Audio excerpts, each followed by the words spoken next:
jang khanba loi bi ching sang na tum pagle pli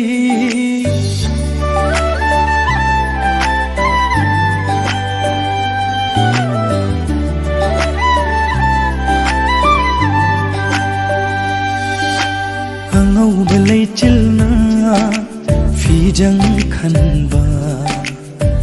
loi bi ching sang na tum pagle pli ai khoi ani gi ipau ye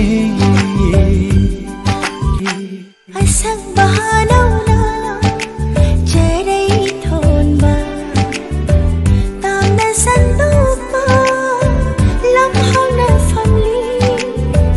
ai khoi ani gi wari bu thari ai khoi ani gi wari bu thari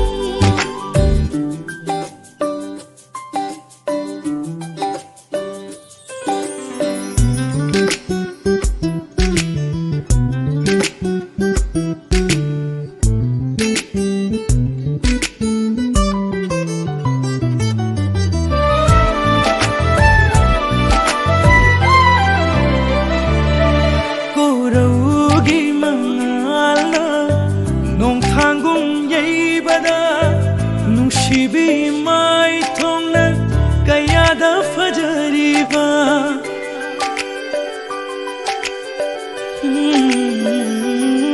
koraugi mangalna nong thangung yeibada nungsibi mai thongna kayada fajariba loisin khidra pamujai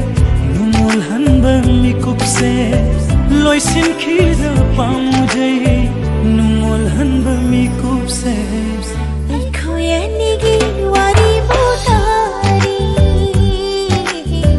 ai khoi ani gi wari bu thari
ai khoi ani gi ipau ye